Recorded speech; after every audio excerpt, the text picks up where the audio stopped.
कष्ट करणाऱ्यांसाठी चहा दिलासा आहे, तर गप्पा मारणाऱ्यांसाठी चहा निमित्त. असंच एक निमित्त साधून मी आज आलोय नेरूळमध्ये. नमस्कार, मी समाधान जाधव तुमच्या सगळ्यांचं एक कटिंग चाय आणि बरंच काय चाय विशेष कार्यक्रमात मनपूर्वक स्वागत करतो. राजकारण आणि एकंदरीतच आजची परिस्थिती या सगळ्या विषयावर चहा सोबत आपण गप्पा मारणार आहोत. शिवसेना उद्धव बाळासाहेब ठाकरे पक्षाचे विभाग प्रमुख हरीश जिंगवले यांच्यासोबत. सर, मनपूर्वक स्वागत. आणि चहा संदर्भातच तुमचा पहिला प्रश्न, चहा आणि आठवणी एकंदरीत समीकरण तुमचं काय आहे चहा विषयीचं? नमस्कार समाधान. नमस्ते. चहा ऍक्च्युली तसं मला चहाची घरी सवय नव्हती, पण ज्यावेळी मी इंजिनिअरिंग साठी सांगलीला कॉलेजला ऍडमिशनला गेलो तर तिथे जे काही माझे मित्र होते त्यांना चहाची सवय होती. तर सकाळी उठून तसंच लुंगी आणि बनियन ह्या आमच्या हॉस्टेलच्या पेहरावामध्ये आम्ही सकाळी टपरीवर चहा प्यायला जायचो आणि तिथे ती चहाची त्या पद्धतीने एक मला सवय निर्माण झाली. पण तरी पण चहा मी लिमिटेडच घेतो. पण चहाची टपरी हे एक विशेष स्थान आहे असं मला वाटतं. चहाच्या टपरीवरून आठवलं, चहाच्या टपरीवर एकतर दुनियादारीचे किस्से चालतात, नाही तर राजकारणाचे. आता तुम्ही राजकीय पार्श्वभूमीमधनं येताय किंवा राजकारणामध्ये काम करताय.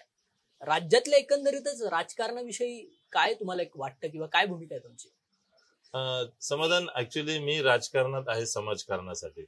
आणि सन्माननीय हिंदू हृदय सम्राट बाळासाहेब ठाकरे यांनी शिवसेना स्थापनच केली 80% समाजकारण 20% राजकारण ही भूमिका घेऊन. आणि मला ती इतकी रुजलेली आणि भावलेली आहे की मी ही समाजकारणातच माझा जास्त भर असतो.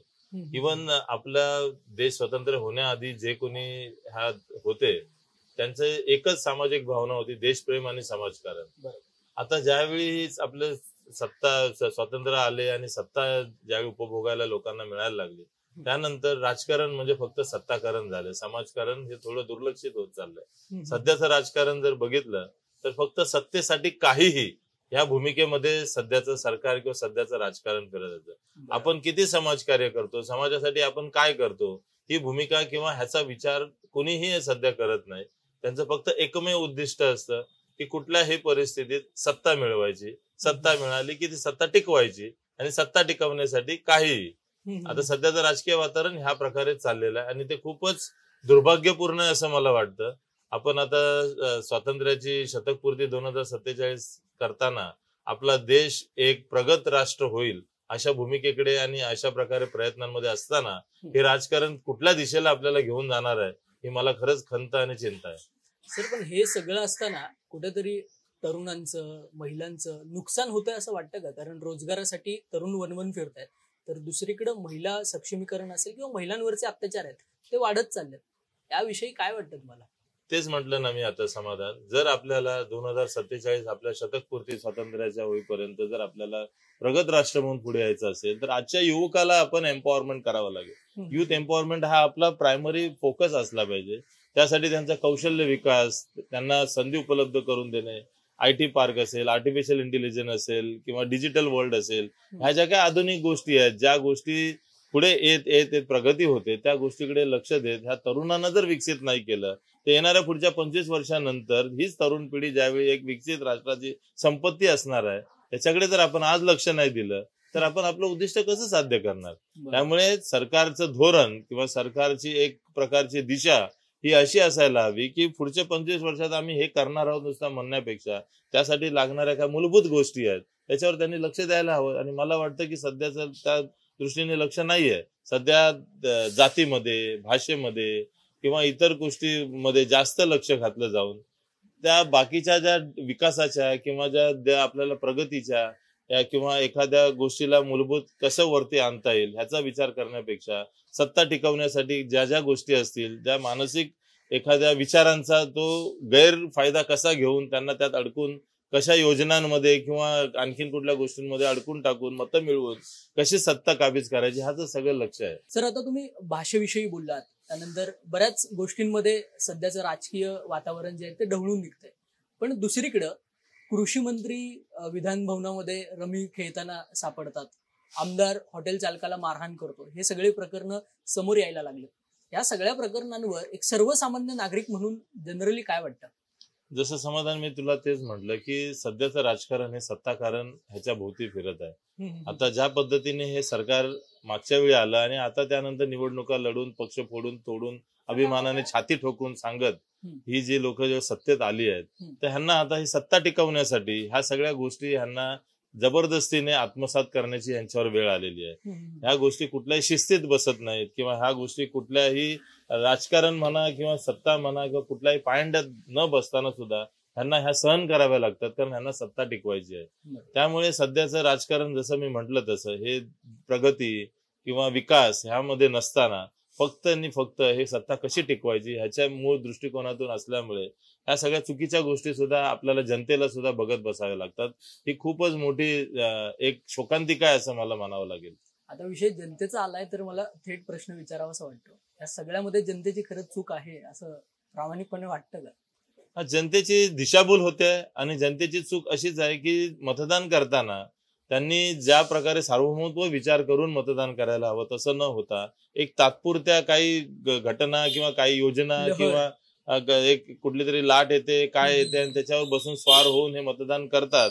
आणि आता सत्ताधाऱ्यांना माहित झालंय की आपल्याला जर मताधिकार मिळवायचा असेल तर काय करायला लागतं, मतदारांना कसं जिंकता येतं, त्यांची मनं जिंकण्यापेक्षा त्यांना जिंकणं हे कसं आपल्याला काम करूनच होतं का, न काम करता कसं होतं, या सगळ्या गोष्टी आता ह्यांना अनुभवाने माहीत झाल्यामुळे ह्यांचाही दृष्टिकोन फक्त मतं मिळवण्याकडे राहतो आणि त्याप्रमाणे ते आपली लोकशाहीमधली एक जो काही कुठला तरी एक लुफॉल म्हणतात तो घेऊन त्याचा फायदा घेऊन हे सत्तेत राहतात.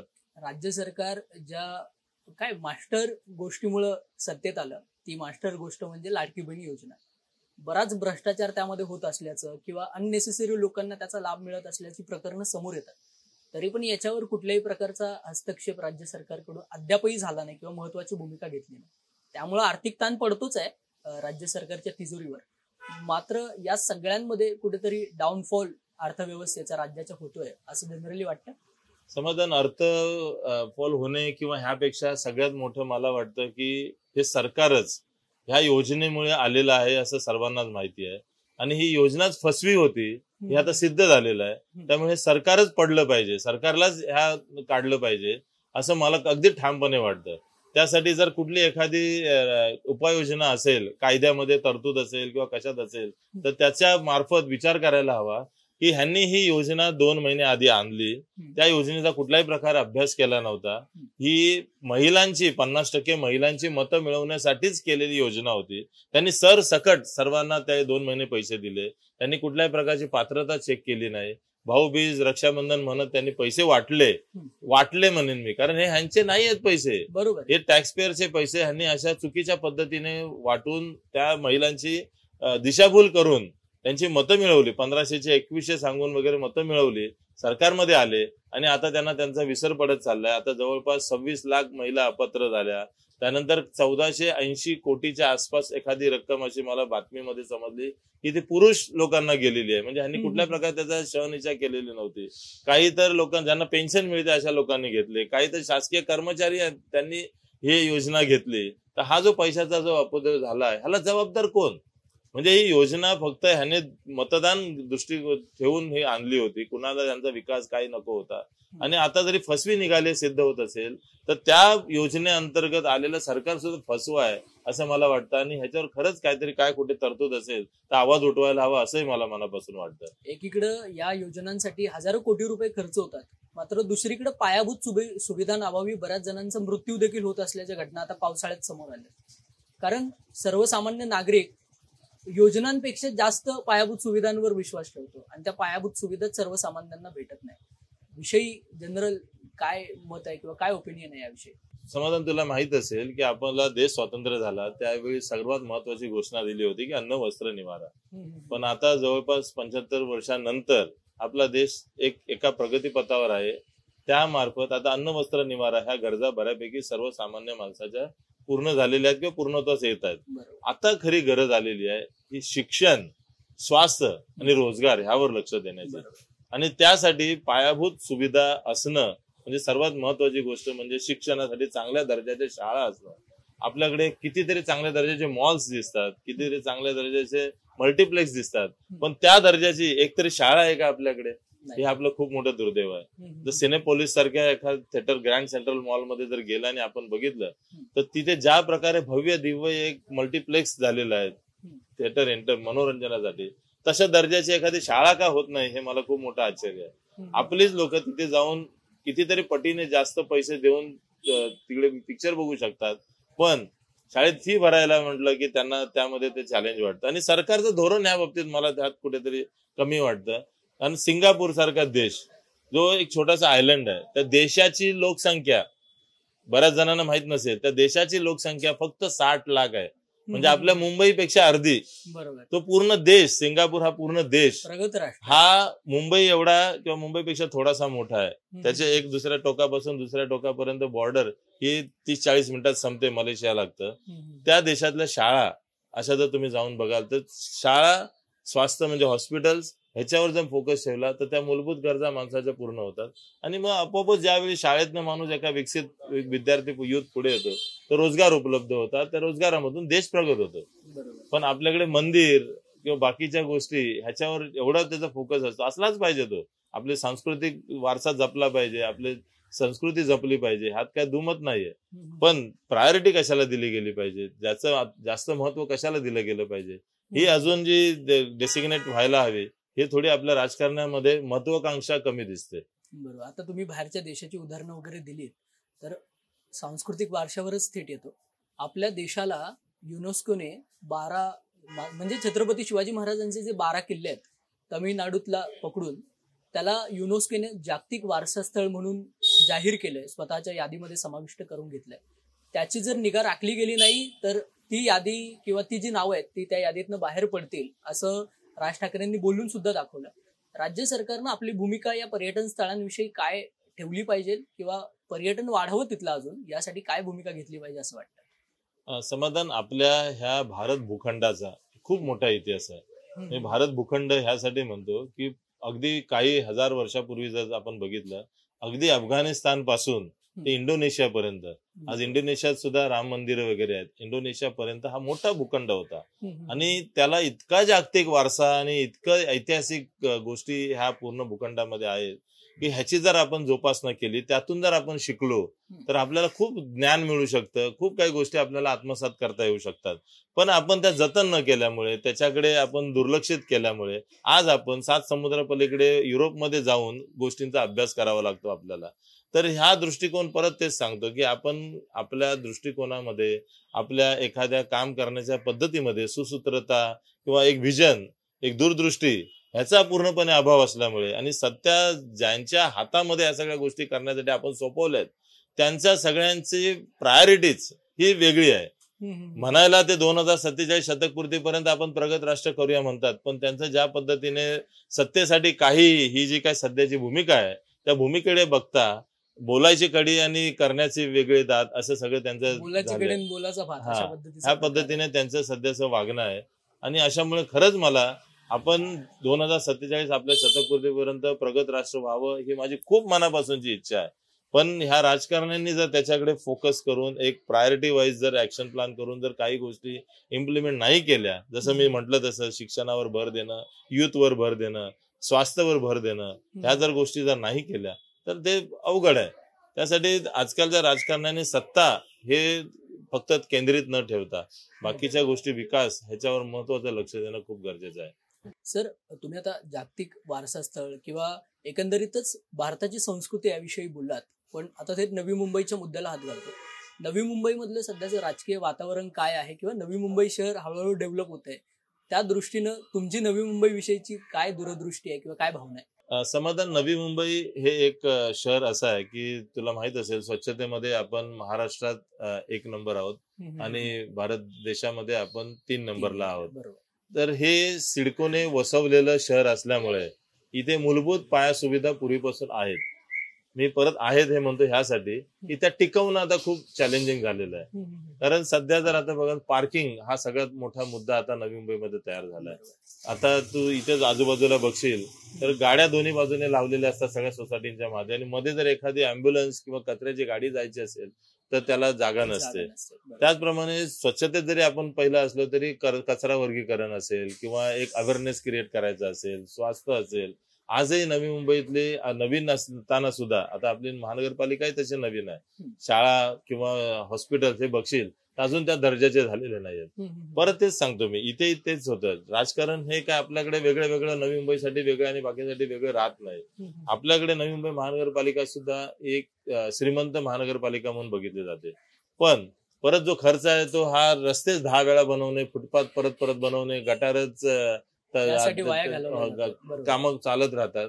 पण एक शाळेचा दर्जा, शिक्षणाचा दर्जा, हॉस्पिटलचा दर्जा, वेगवेगळ्या सुविधा उपलब्ध करून देणे, ह्या मागे अजूनही तेवढी दूरदृष्टी किंवा ही अजून दिसत नाही. तसंच इकडचं राजकारण जर म्हणशील तर इकडचं राजकारण तुलाही माहिती आहे की काही ठराविक लोकांभोवतीच हे इथलं नवी मुंबईचं राजकारण सुरुवातीपासून फिरत आहे. त्यांनी नवी मुंबईचा विकास केला, ह्यामध्ये दुमत नाही. नवी मुंबईला सुरुवातीपासून त्यांनी त्याच्याकडे लक्ष देऊन त्यात काय काय चांगल्या गोष्टी करता येईल ह्याचा त्यांनी पूर्णपणे प्रयत्न केला. पण अंतर्गत परत राजकारण येतं, अंतर्गत काही मुद्दे येतात आणि जसं मी म्हटलं तसं सत्तेसाठी काही म्हणत, कधी ह्या पक्षात कधी त्या पक्षात, असं जे होऊन एकंदर काही गोष्टी ज्या घडायला हव्यात, फोकस व्हायला हवं, त्या न होता राजकारण थोडं दूषित झाल्यासारखं मला वाटतं. आणि त्याचा परिणाम समाजकारणावर होतो आणि त्याचा परिणाम हा विकासावर होतो. आता महत्वाचा मुद्दा, निवडणुकांमध्ये फार असा रस राहिला नाहीये नागरिकांचा. मतदानाचा टक्का हळूहळू घसरत चाललाय. तो पुन्हा पूर्ववत व्हावा यासाठी आव्हान काय कराल, एक सामाजिक क्षेत्रामध्ये असलेला व्यक्ती म्हणून किंवा राजकारणातला असलेला व्यक्ती म्हणून काय वाटतं? निवडणुकीमध्ये जर मतदान बघशील तर जसं मी ह्या आधी म्हटलं होतं की एक ठराविक क्लासची काही लोक आहेत, जे उच्चभ्रू असतात किंवा उच्च शिक्षित असतात, हे इतके डिसअपॉइंटेड आहेत की ते मतदानाला उतरत नाहीत. तर माझं त्यांना एक खूप मोठं आव्हान आहे की मतदान करायला हवं आणि जास्तीत जास्त लोकांनी मतदान करून ह्यासाठी आपण आपल्यासाठी राजकारणामध्ये बदल घडवून आपण समाजकारणाचा विकास करून समाजाचा विकास कसा होईल हे बघणं खूप गरजेचं आहे. त्याचप्रमाणे काही प्रलोभनं देऊन मतदान मिळवलं जातं, काही योजना आणून तात्पुरत्या योजनांना सांगून बळी पाडून मतदान मिळवलं जातं. तर ह्याला नागरिकांनी किंवा मतदारांनी बळी न पडता जर एखादं एक एक्झाम्पल सेट करून दिलं तर पुढच्या वेळी असे प्रयत्न हे राजकारण होणार नाहीत आणि एक खूप स्वच्छ आणि सुंदर असं राजकारण किंवा मतदान होऊन, निवडणूक होऊन एक चांगले लोक पुढे येऊ शकतात आणि मग त्याप्रमाणे ध्येयदृष्टीप्रमाणे काम करता येईल असं मला वाटतं. पण यासाठी खूप मोठा बदल घडवण्यासाठी क्रांती होणं गरजेचं आहे आणि ते क्रांती करण्यासाठी कुठेतरी एक ज्वाला तयार व्हावी लागते किंवा एक नेतृत्व निर्माण व्हावं लागतं. तर त्याची आपण वाट पाहावी लागेल. सध्या मला कुणी असं काही दिसत नाही असं मला वाटतं. येस, आता लास्टचा शेवटचा प्रश्न, नवी मुंबई महानगरपालिकेच्या दृष्टिकोनाने युथने नवी मुंबई महानगरपालिकेच्या दृष्टीने जर तयारी करायची असेल किंवा वैयक्तिक तयारी करायची असेल तर काय केली गेली पाहिजे, विजनरी काय काम व्हायला पाहिजे आणि तुम्ही कशा पद्धतीने आता काम करता? जसं मी म्हटलं समाधान, तसं माझं पहिल्यापासूनच समाजकारणावर भर राहिलाय आणि मी विविध क्षेत्रातील युथ असतील, आता मी फुटबॉल स्पर्धा आयोजित केली होती, त्यानंतर बाकी असेच युथ माझ्याकडे विविध कार्यक्रमासाठी किंवा ह्याच्यासाठी भेटत असतात. तर त्या एम्पॉवरमेंट कसं करता येईल, आता मी मध्येच एक जवळपास 25-30 मुलांना मी आवाहन केलंय की जर तुम्हाला तुमच्याकडे काही कौशल्य असेल आणि त्याचा विकास करायचा असेल तर स्टार्टअपच्या माध्यमातून किंवा इतर तुमच्या कुठल्या कौशल्याला तर इम्प्लिमेंट करायचं असतील तर मार्गदर्शन ह्या माध्यमातून युथला कसं एम्पॉवर करता येईल हा माझा प्रयत्न चाललेलाच आहे. महिलांसाठी सुद्धा त्यांची सुरक्षितता असेल किंवा त्या काही इतर काही गोष्टी असतील ह्यावर आपण फोकस करतो. ज्येष्ठ नागरिकांसाठी सुद्धा आपण लायब्ररी किंवा बाकी गोष्टी आपण करत असतो. तर सर्व क्षेत्रातील लोकांसाठी किंवा नागरिकांसाठी वेगळ्या वेगळ्या प्रकारचे समाजकार्य माझं चालूच आहे आणि तो माझं पॅशन आणि त्यातून मला एक मिळणारं समाधान मी मिळवत असतो आणि तोच मला आनंद मिळत असतो. तो मी कंटिन्यू करणार. वा सर, एकंदरीतच तुमच्या इथून पुढच्या सगळ्या समाजकारणासाठी तुम्हाला मनपूर्वक शुभेच्छा. तुम्ही आम्हाला वेळ दिलात, आमच्याशी संवाद साधलात, त्यासाठी देखील मनापासून आभार. धन्यवाद. धन्यवाद समाधान. मी शिवबंधन चॅनेलचे सुद्धा आभार व्यक्त करतो, त्यांनी संधी दिली आणि त्याबद्दल मनापासून धन्यवाद तुझे आणि शिवबंधन चॅनेलचे. Thank you so much. अशाच नवनवीन मुलाखतींसाठी आपल्या चॅनल सोबत जोडले जा आणि शिवबंधन न्यूज चॅनलला सबस्क्राईब करायला विसरू नका. धन्यवाद.